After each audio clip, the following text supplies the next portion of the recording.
Most of us don't have an eye-popping net worth like the famous investor Warren Buffett or the CEO of Tesla Elon Musk.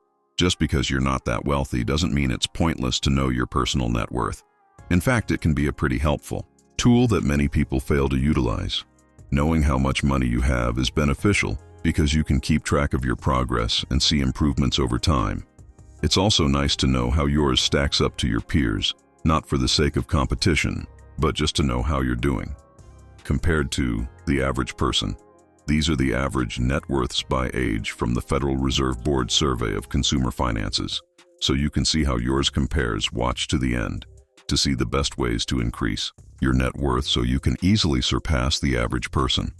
My name is Chris, and I help teach people about money, personal finance, and investing. If you're interested in improving your financial future, make sure to subscribe to the channel and hit the like button if this video is helpful. Firstly, it's important to know how net worth is calculated. Some people mistakenly assume that net worth is determined by your annual income, but that's not the case. Simply put, net worth is what you own minus what you owe.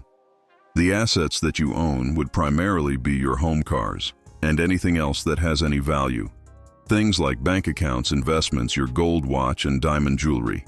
If your home is worth $500,000, your cars are worth $50,000 in other small assets, total $10,000. The total would be $560,000. However, this doesn't equal net worth, as debts haven't been considered if you have a $300,000 mortgage balance, $40,000 in car loans, and $3,000 in credit card debt. That's a total of $343,000 in debt that must be subtracted from the total number. Subtracting the debts from the total value of all assets, it would leave a total net worth of $217,000. As you can see, this calculation has nothing to do with how much an individual earns. The Federal Reserve Board conducts a survey of consumer finances every 3 years to collect information about family incomes and net worth. The most recent report was conducted in September 2019 and released in 2020, although the study isn't entirely up to date considering recent high inflation rates. It should still be a relatively accurate representation. The study found that the mean or average net worth for U.S. households was a surprisingly high $748,800. It seems like the average person wouldn't have that much money, but the ultra-rich households of billionaires and multi-millionaires drive the mean extremely high. Looking at the median or midpoint value gives a better picture of the everyday person that you see on the street. Probably someone more comparable to yourself. The overall median net worth of U.S. households is $121,700, which is a more reasonable number that can be easy to surpass with some effort for someone who is under 35 and the head of the family. The median household net worth is just $13,900. This could be due to a variety of factors. People this age are at the beginning of their careers and haven't started earning a healthy, stable income. They might have student loans, making it hard to raise that net worth number. They probably either just purchased a home or haven't done so yet, and this can have a huge impact on your net worth. According to the Federal Reserve, homeowners have a median net worth of $255,000, while renters have an average net worth of just $6,300. Additionally, they might not have begun investing for retirement due to lingering debts or too low of an income. Even if they have, it can take a long time for investments to snowball and begin earning an appreciable amount of money.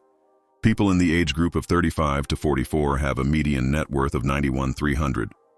At this time in their lives, financial progress picks up. A career has usually been established, and incomes have increased, but new responsibilities also arise with growing families.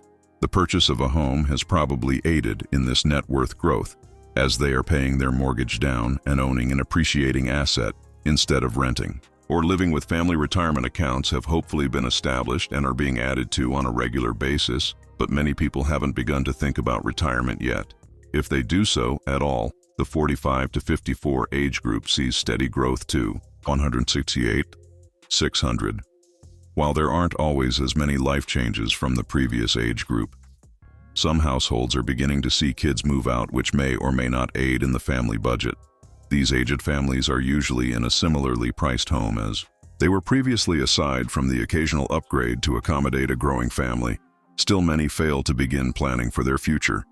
due to lack of understanding of investments, or due to the failure to realize the need to invest. Debts sometimes become larger and more luxuries are common because people feel that they deserve it, because they work hard. Those age 55 to 64 see a small jump to $212,500, adding to the circumstances of the previous age group. The housing situation probably hasn't changed much. Perhaps some families decide to downsize their home and their kids move out and less space is needed. Income usually plateaus at this point and begins decreasing due to less hours worked and less productivity. The fortunate ones see an improving situation due to growing investments, mortgages that are being paid down, and the ability to pay cash for other items instead of financing. Households age 65 to 74 have a net worth of $266, up slightly from the younger bracket. With traditional retirement beginning around age 65, net worth is no longer going to grow like it did before. Some people are drawing on their investments, if they have them, and working less, if at all. Healthcare needs are on the rise and can make a big impact on the finances of those who are unhealthy with minimal healthcare coverage. Since these families aren't very old, a decreasing net worth at this point could endanger their retirement. Lastly, the 75 and older age group sees a decrease in median net worth to $254,800. This is the first age group where net worth actually goes down, but it's not always a bad thing. Spending the money you have left can be enjoyable, provided you're unlikely to run out. None of us know how long we're going to live. But why not treat yourself to a vacation once in a while, as long as you're not going to run your retirement dry? Most people this age aren't working, and if they do, chances are their income isn't particularly high. Net worth is one measure of your financial situation and can help you track your financial progress.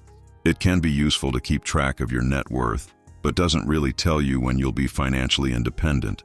Someone could have a net worth of $10 million, but still need to work in order to pay their bills. For example, they could have an $8 million house and $2 million worth of exotic cars and no income-producing assets. On the other hand, someone could have a net worth of $200,000, but be retired. A better way to measure your financial health would be to know your annual passive income and your annual expenses. Growing your investments so that they provide more income is more important than obsessing over the entire value of your household. There are a few important ways to increase your net worth, which can ultimately help you become financially independent. If you're not already paying down student loans, credit cards, and other debts that reduce your net worth should be a priority.